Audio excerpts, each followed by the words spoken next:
turns out that almost every U.S. board shop has probably done it or is doing it on a regular basis. And then when it comes to the same thing at your major fabricators in Europe and growing in Asia. We know that if you look at it, the board shops that are in Korea do it every single day, and they do quite a bit of it.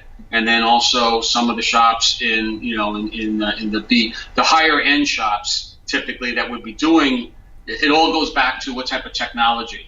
It's almost like, if you go to a board shop here in the U.S., they may not be that great at HDI, doing micro views and things like that because they don't do it on a regular basis. Right. Because their customers don't require it. Right. The same thing in Asia. There's quite a few Asian manufacturers that do boards for infrastructure, for servers, routers, with the bigger boards, right. And they would be familiar with the technology.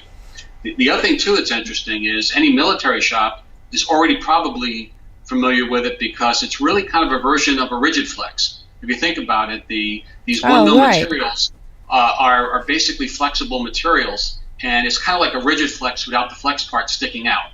It's you're basically putting a film material inside a board, and so for that case, even the military shops are very familiar with processing these type of boards. Mm-hmm.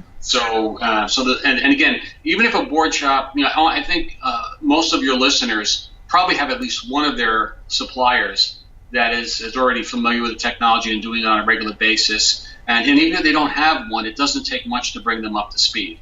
It's not a very hard thing to implement. There's some trick. We have an example on our website.